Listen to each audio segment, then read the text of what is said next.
माघ पूर्णिमा के शुभ अवसर पर सुनिए श्री सत्यनारायण जी की व्रत कथा। तो चलिए वीडियो शुरू करते हैं। अगर आपको हमारी ये वीडियो अच्छी लगी हो तो लाइक शेयर और सब्सक्राइब करना ना भूलें और कमेंट बॉक्स में जय हो श्री सत्यनारायण भगवान जी की अवश्य लिखें। तो चलिए आज की कथा प्रारंभ करते हैं।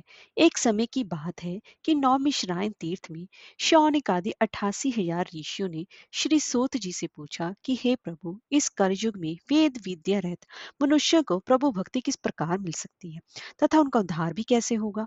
तो हे मुनि श्रेष्ठ, कोई ऐसा कोई तप बताइए जिससे कि थोड़े समय पुण्य मिले और मनोवांछित फल भी मिल जाए। इस प्रकार की कथा सुनने की हम इच्छा रखते हैं। तब सर्व शास्त्रों की ज्ञाता श्री सूत महाराज जी बोले कि हे वैष्णव में पूजे महाराज, आप सभी ने प्राणियों के हित की बात पूछी है, इसलिए कि एक मैं ऐसे ही श्रेष्ठ व्रत को आप लोगों को बताऊंगा जिसे नारद जी ने लक्ष्मी नारायण यानी कि विष्णु भगवान जी से पूछा था और लक्ष्मीपति जी ने मुनि श्रेष्ठ नारद जी से कहा था। आप इसे ध्यान पूर्वक सुनिएगा। एक समय की बात है, योगीराज नारद जी दूसरों के हित की इच्छा के लिए अनेक लोकों में घूमते हुए मृत्यु लोक में आ पहुंचे। यहाँ उन्होंने अनेक योनियों में जन्मे प्राय सभी मनुष्यों को अपने कर्मों के द्वारा अनेक दुखों से पीड़ित देखा।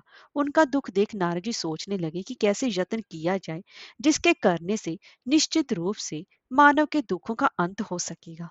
इसी विचार पर सोचते हुए वह विष्णु लोक को गए। वहां पर वह भगवान नारायण की स्तुति करने लगे, जिनके हाथों में शंख, चक्र, गदा और पद्म थे। गले में वरमाला पहने हुए थे।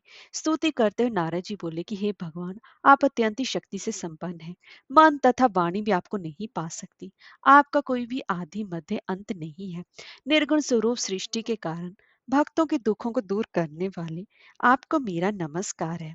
नारद जी की स्तुति सुन विष्णु भगवान बोले कि हे मुनि श्रेष्ठ, आपके मन में क्या चल रहा है? क्या बात है? आप किस काम के लिए यहाँ पर पधारे हैं? उसे निसंकोच कहिए। इस पर नारद मुनि जी बोले कि मृत्यु लोक में अनेक योनियों में जन्मे मनुष्य अपने कर्मों के द्वारा अनेकों दुख से दुखी हो रहे हैं। सो हे नाथ, अगर आप मुझ पर दया रखते हैं तो बताइए कि मनुष्य थोड़े ही प्रयास से अपने दुखों से कैसे छुटकारा पा सकते हैं।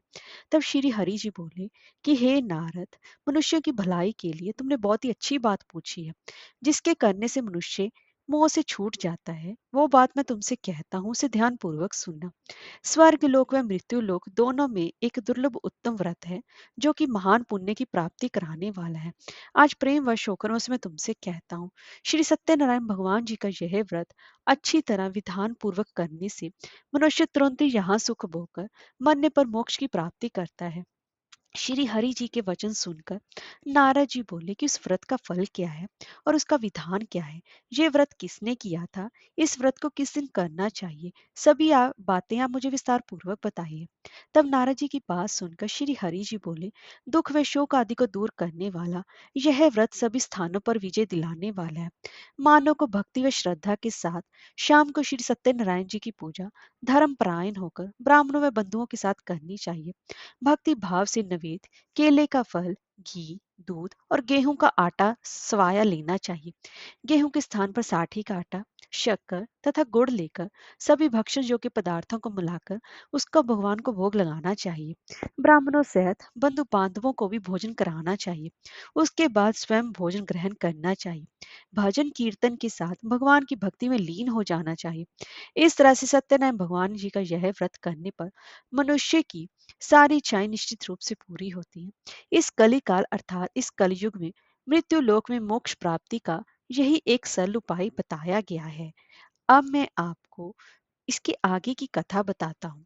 तब आगे सूत जी बोले कि हे ऋषियों, जिससे ने पहले इस व्रत को किया था उसका इतिहास कहता हूँ। सुंदर काशीपुरी नगरी में एक अत्यंत ही निर्धन ब्राह्मण रहता था। भूख प्यास से परेशान वह धरती पर घूमता रहता था। ब्राह्मणों से प्रेम करने वाले एक दिन विष्णु भगवान जी ने ब्राह्मण का वेश धारण कर उनके पास जाकर पूछा कि हे विप्र, तुम नित्य दुखी होकर इस पृथ्वी पर क्यों क्यों घूमते हो? तब वह दीन ब्राह्मण बोला कि मैं निर्धन ब्राह्मण हूँ, भिक्षा के लिए धरती पर घूमता हूँ। सो हे भगवान, यदि आप इसका कोई उपाय जानते हो तो बताइए। वृद्ध ब्राह्मण कहता है कि सत्यनारायण भगवान मनोवांछित फल देने वाले हैं, इसलिए तुम उनका पूजन करो। इसे करने से मनुष्य सभी दुखों से मुक्त हो जाता है। वृद्ध ब्राह्मण बनकर आए सत्यनारायण भगवान उस निर्धन ब्राह्मण को व्रत का सारा विधान बताकर अंतर ध्यान हो गए। ब्राह्मण मन ही मन सोचने लगा कि जिस व्रत को वृद्ध ब्राह्मण करने को कहकर गए हैं, मैं उसे अवश्य ही करूंगा। यह निश्चय करने के बाद उन्हें रात में नींद नहीं आई। वे सवेरे उठकर सत्यनारायण भगवान के व्रत का निश्चय कर भिक्षा के लिए चला गया। उस दिन निर्धन ब्राह्मण को भिक्षा में बहुत सारा धन मिला, जिससे उसने अपने बंधु बांधवों के साथ मिलकर श्री सत्यनारायण भगवान जी का व्रत संपन्न किया। भगवान सत्यनारायण जी का यह व्रत संपन्न करने के बाद वह निर्धन ब्राह्मण सभी दुखों से छूट गया और अनेक प्रकार की संपत्तियों से भी युक्त हो गया। उसी समय से यह ब्राह्मण हर मास इस व्रत को करने लगा। इस तरह से सत्यनारायण भगवान के व्रत को जो मनुष्य करेगा, वह सभी प्रकार के पापों से छूटकर मोक्ष की प्राप्ति प्राप्त करेगा। जो मनुष्य इस व्रत को करेगा, वह सभी दुखों से मुक्त हो जाएगा। तब आगे सूत जी बोले कि इस तरह से नारद जी से नारायण जी का कहा हुआ श्री सत्यनारायण व्रत को मैंने तुमसे कहा, सो हे विप्रो अब मैं और क्या कहूँ। तब ऋषि बोले कि हे मुनिवर, संसार में उस विप्र से सुनकर और किस किसने इस व्रत को किया, हम सब इस बात को सुनना चाहते हैं। इसके लिए हमारे मन में श्रद्धा का भाव है। तब आगे सूत जी बोले कि हे मुनियो, जिस जिसने इस व्रत को किया है वह सब सुनो। एक समय वही विप्र धन व ऐश्वर्य के अनुसार अपने बंधु बांधवों के साथ इस व्रत को करने को तैयार हुआ। उसी समय एक लकड़ी बेचने वाला बूढ़ा आदमी आया और लकड़ियां बाहर रखकर अंदर ब्राह्मण के घर में गया। प्यास से दुखी वह लकड़हारा उनको व्रत करते देखकर विप्र को नमस्कार करके पूछना लगा कि आप ये क्या कर रहे हैं तथा इस व्रत को करने से क्या मिलेगा। कृपया आप मुझे भी विस्तार पूर्वक बताइए। ब्राह्मण ने कहा कि सभी मनोकामनाओं को पूर्ण करने वाला यह श्री सत्यनारायण भगवान जी का व्रत है। इनकी कृपा से ही मेरे घर में धन धान्य आदि की वृद्धि हुई है। विपर से सभी सत्यनारायण व्रत के बारे में जानकर लकड़हारा बहुत ही ज्यादा प्रसन्न हुआ। चरनामत लेकर वह प्रसाद खाने के बाद वह अपने घर गया। लकड़हारे ने अपने मन में संकल्प किया कि आज लकड़ी बेचने से जो धन मिलेगा, उसी से श्री सत्यनारायण भगवान का मैं उत्तम व्रत करूंगा। मन में इसी विचार को लेकर बूढ़ा आदमी सिर पर लकड़ियां रखकर उस नगर में बेचने गया जहां धनी लोग ज्यादा रहते थे। उस नगर में उसने अपनी लकड़ियों का दाम पहले से 4 गुना अधिक उसको मिला। बूढ़ा प्रसन्नता के साथ दाम लेकर केले, शक्कर, घी, दूध, दही और गेहूं का आटा ले और सत्यनारायण भगवान के व्रत की अन्य सामग्रियां लेकर अपने घर पर गया। वहां उसे अपने बंधु बांधवों को बुलाकर विधि विधान से सत्यनारायण भगवान का पूजन और व्रत किया। इस व्रत के प्रभाव से वह लकड़हारा धन पुत्र आदि से युक्त होकर संसार के समस्त सुख भोग कर अंत में बैकुंठ धाम को चला गया। तब आगे सूची बोले कि हे मुनि श्रेष्ठो, अब आगे की कथा कहता हूँ। पहले समय में उल्कामुख नाम का एक बुद्धिमान राजा था। वह सत्य वक्ता था। प्रतिदिन देवस्थानों पर जाता और निर्धनों को धन देकर उनके कष्ट दूर करता था। उसकी पत्नी कमल के समान मुख वाली तथा सती साध्वी थी। भद्रशिला नदी के तट पर उन दोनों ने श्री सत्यनारायण भगवान जी का व्रत किया। उसी समय एक साधु नाम का एक वैश्य आया। उसके पास व्यापार करने के लिए बहुत सारा धन भी था। राजा को व्रत करते देखकर वह विनय के साथ पूछने लगा कि हे राजन, भक्ति भाव से पूर्ण होकर आप ये क्या कर रहे हैं? मैं सुनने की इच्छा रखता हूँ, तो आप कृपा करके मुझे भी बताइए।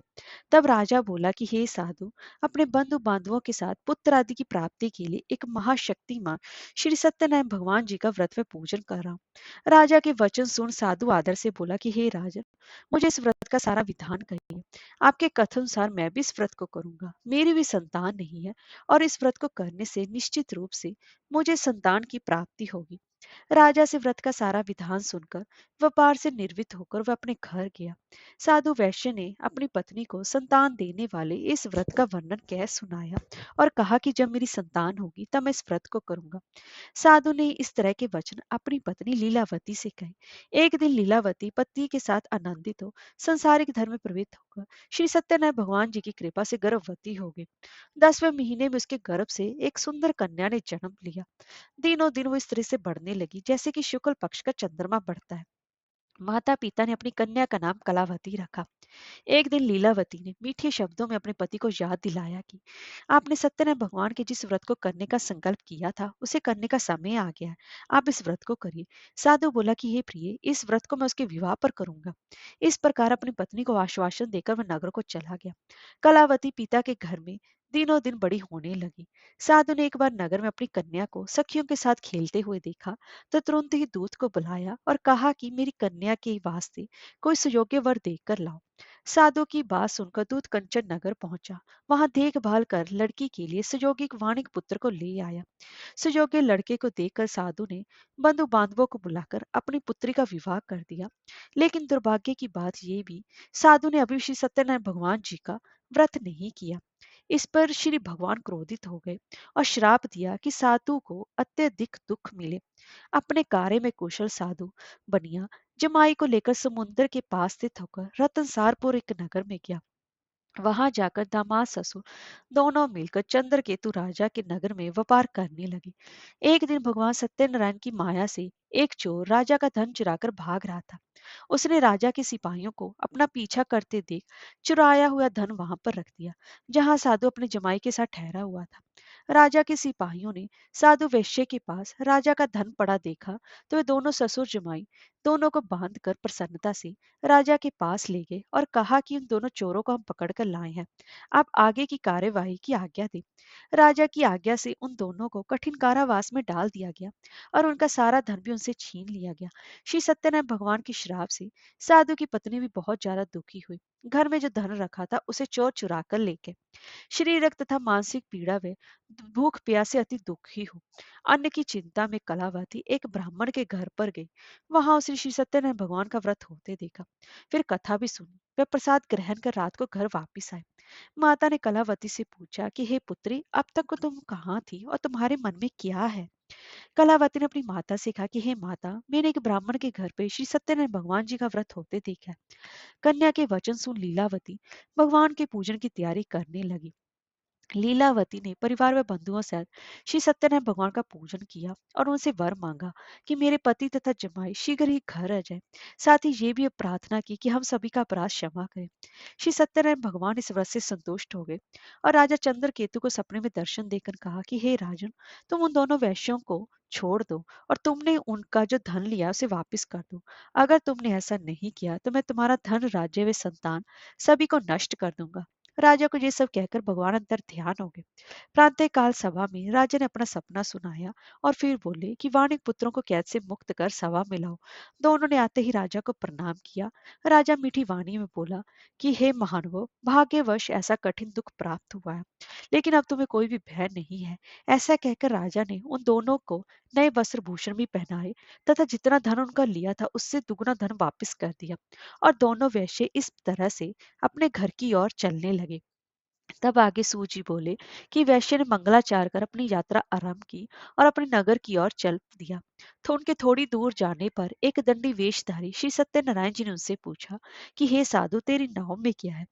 अभिमानी वाणिक हंसता हुआ बोला कि हे दंडी, आप क्यों पूछते हो? क्या धन लेने की इच्छा है? मेरी नाव में तो बेल व पत्ते भरे हुए हैं। मेरी नाव में तो बेल व पत्ते भरे हुए हैं। वैश्य के कठोर वचन सुनकर भगवान बोले, तुम्हारा वचन सत्य हो। दंडी के ऐसे वचन कहकर वहां से दूर चले गए। कुछ दूर जाकर समुद्र के किनारे पर बैठ गए। दंडी के जाने के बाद साधु वैश्य ने नित्य क्रिया के पश्चात नाव को ऊंची उठती देखकर अचंबा माना और नाव में बेल पत्ते आदि देखकर वह मूर्छित होकर जमीन पर गिर पड़ा। मूर्छा खुलने पर वह अत्यंत शोक में डूब गया तथा उसका दामाद बोला कि आप शोक ना मनाएं, ये दंडी का श्राप है, इसलिए हमें उसकी शरण में जाना चाहिए, तभी हमारी मनोकामना पूर्ण होगी। दामाद की बात सुनकर वह दंडी के पास पहुंचा और अत्यंत भक्ति भाव से नमस्कार करके बोला, मैंने आपसे जो जो असत्य वचन कहे थे उनके लिए मुझे क्षमा दे। ऐसा कहकर महान शोकातुर हो रोने लगा। तब दंडी भगवान बोले कि हे वानिक पुत्र, मेरी आज्ञा से तुम्हें बार बार दुख प्राप्त हुआ है, तो मेरी पूजा से विमुख होगा। तब साधु बोला कि हे भगवान, आपकी माया से ब्रह्मादि देवता भी आपके रूप को नहीं जानते, तब मैं ज्ञानी कैसे जान सकता हूँ? अब आप प्रसन्न होइए, अब मैं सामर्थ्य के अनुसार आपकी पूजा करूंगा। मेरी रक्षा करो और पहले के समान ही नौका में धन भर दो।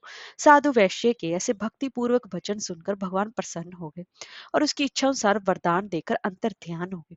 ससुर जमाई जब नाव पर आए तो नाव धन से भरी हुई थी। फिर वहीं अपने अन्य साथियों के साथ सत्यनारायण भगवान का पूजन कर अपने नगर को चल दिए।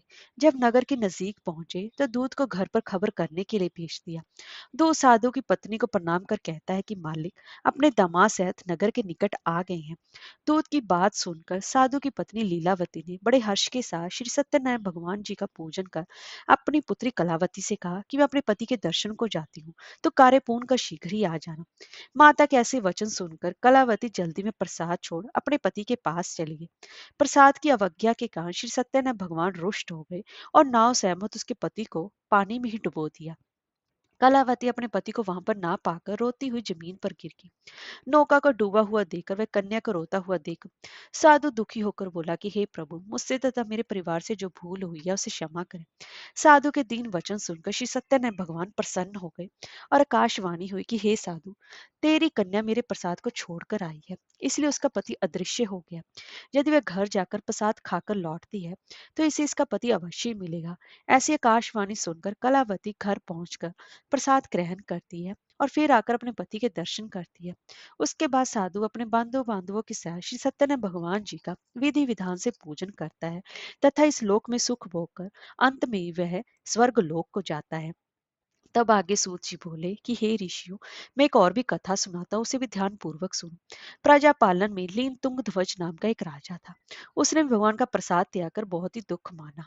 एक बार वन में जाकर वन्य पशुओं को मारकर वह बड़ के पेड़ के नीचे आया।